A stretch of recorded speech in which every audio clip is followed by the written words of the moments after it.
भाई साहब अगर टेस्ट मैच हो तो भाई साहब ऐसे जैसा हो, क्योंकि देख लो भाई साहब 205 का टारगेट मिला था ऑस्ट्रेलिया को, भाई साहब एक ही सेशन में ख़त्म कर दिया।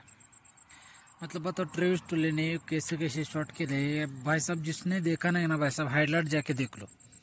सच बता रहा हूँ, हाईलाइट जाके देख लो भाई साहब, ट्रेविस टोले ने किया क्या ये एक्चुअली समझ आ जाएगा।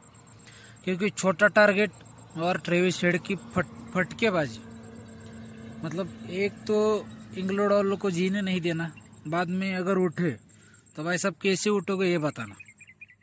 मतलब अगर मारना है, मतलब अगर ख़त्म करना है तो जड़ से ख़त्म करना भाई साहब। इंग्लैंड वालों को घमंड था कि भाई साहब ये तो लो स्कोरिंग मैच है, ठीक है। 205 का टारगेट इनके लिए बहुत ही ज़्यादा हो जाएगा, क्योंकि फर्स्ट इनिंग इनकी 132 पे ऑल आउट हो जाएगी। तो स्ट्रोक्स ने ऐसा ही सोचा था कि भाई साहब इनको लिपट लेंगे बहुत ही जल्द, लपेट लेंगे इनको बहुत ही जल्द। भाई साहब उनके घोड़े लगे बताओ। मतलब ट्रेविस टोली को ओपनर भेजा, ठीक है। एक ही बैट्समैन भाई साहब पूरे इंग्लैंड पे भारी पड़ गया। और ठीक है, मैच के बाद ट्रेविस टोले ने एक क्राउड से माफ़ी मांगी, क्योंकि जो क्राउड तीसरे दिन आने वाला था भाई साहब, सारा का सारा दूसरे दिन ही मैच खत्म कर दिया बताओ। मतलब बहुत लोगों के अंदर ये सवाल रहेगा कि भाई साहब ट्रेविस टोले ने क्यों माफ़ी मांगी। तो भाई साहब रीज़न ये था कि भाई साहब जो लोग तीसरे दिन मैच देखने के लिए आने वाले थे भाई साहब, दूसरे दिन मैच खत्म कर दिया बताओ।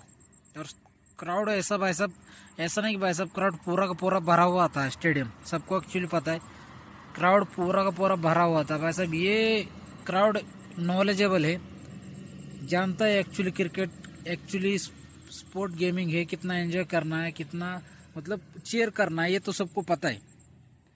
मेन बात है कि भाई साहब ये सपोर्टिव क्राउड है। मतलब दोनों टीम अगर मान लो इंग्लैंड के बैट्समैन जीत, मतलब इंग्लैंड जीत जाती है तो भाई साहब तब भी सेलिब्रेशन थोड़ा बहुत करते हैं। हार जाते हैं भाई साहब थोड़ा सा better time, next time better time ऐसे कुछ बोलते, ठीक है।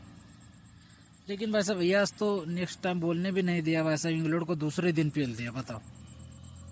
मतलब स्ट्रोक का सारा घमंड खत्म कर दिया। अभी अगली मैच के लिए देखा जाएगा भाई साहब इंग्लैंड कमबैक करती कि नहीं करती। और जो रूट का और मिचेल स्टार्क का पता नहीं क्या चल रहा है भाई साहब। जो रूट को दोनों इनिंग में, पहले इनिंग में कट आउट, मतलब कट लग के एज लग के पहले स्लिप में आउट किया था, और दूसरी इनिंग में सीधा बोल्ड ही कर दिया, मतलब कट आउट, बैट पे लेके सीधा स्टंप पे बॉल लग गया। मतलब मिचेल स्टार्क अगर देखा जाए ना तो बड़े बड़े मेन बैट्समैन आउट करता है भाई साहब, मेन बॉलर है, ठीक है। हेजलवुड के बिना, कमिंस के बिना भाई साहब ऑस्ट्रेलिया खेल रही थी। और अगर उनका एक बॉलर है बोलंड करके बॉलर है, उसने 3 विकेट लिए। वैसे ये पहली इनिंग में इतना असरदार नहीं होता जितना ये दूसरी इनिंग में होता है। मतलब उसके सारे के सारे रिकॉर्ड देख लो भाई साहब, दूसरी इनिंग में भाई साहब दूसरे टाइम पे बरस जाता है। मतलब 3 विकेट जिस आए हैं भाई साहब अलग लेवल पे थे। मतलब देख लो, एक तरफ से मिचेल स्टार्क है उसने 3 विकेट लिए, दूसरी तरफ से बोलंड है उसने 3 विकेट लिए।